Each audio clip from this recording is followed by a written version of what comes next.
राधे राधे।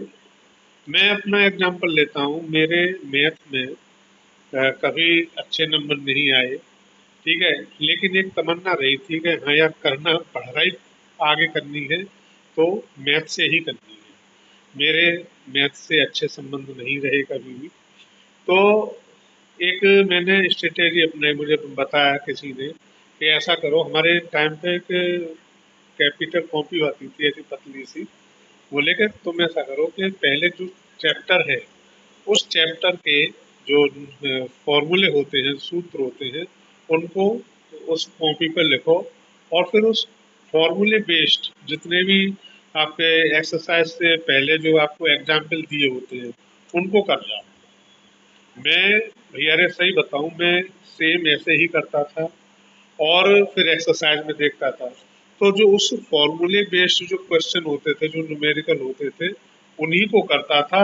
और बाकी के जो लंबे लंबे जो क्वेश्चन होते थे, लॉन्ग आंसर होते थे, उनसे जयराम जी की करी, ठीक है। उन्हें करने की सोचता भी नहीं था कि काम काम में यार समझ में आ नहीं रही, और जितना आ रहा है उतना और भूल जाऊंगा मैं। तो आपने देखा होगा कि किसी भी सब्जेक्ट में, टफ से टफ सब्जेक्ट में, कोई न कोई ऐसे दो तीन चैप्टर ऐसे होते हैं जो आपको मन माफिक होते हैं, जो आपको इजी लगते हैं, ठीक है।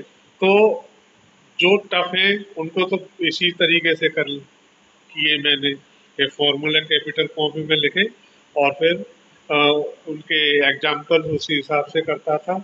और जो एक्सरसाइज में जो फॉर्मूले बेस पे और जो एग्जाम्पल बेस पे जो मिल जाते थे, उन कामों को, उन एक्सरसाइज को सॉल्व करता था, कुल मिला के रट्टा मार।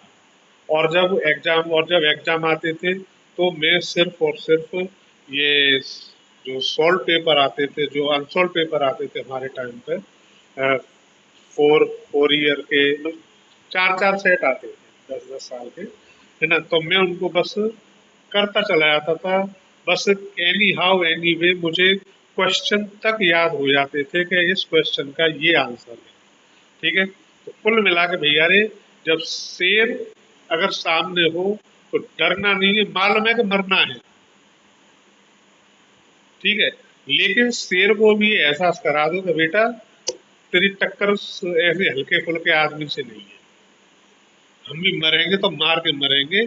और आप साहस करोगे तो हो सकता है कि शेर भाग भी जाए, शेर तुम पे कोई असर छोड़ ही ना पाए। यहाँ शेर क्या है? टफ सब्जेक्ट है। शेर क्या है? मैथ है। मेरे लिए तो भैया मैथ था, है ना। तो मैंने तो ऐसे अब तक पढ़ाई की है। तो डरने की आवश्यकता नहीं है। हिम्मत मर्दा, मदद खुदा, ऐसे आप स्ट्रेटेजी बना के पढ़ोगे तो कोई भी पढ़ाई आपके लिए टफ नहीं है। और पढ़ाई छोड़ना किसी भी समस्या का समाधान नहीं होता है। कोई और पढ़ाई भी पढ़ोगे, उसमें भी आपको मेहनत करनी पड़ेगी। और कोई भी पढ़ाई बेकार नहीं जाती है, इसको आप गांठ बांध के रख लीजिए, ठीक है। राधे राधे।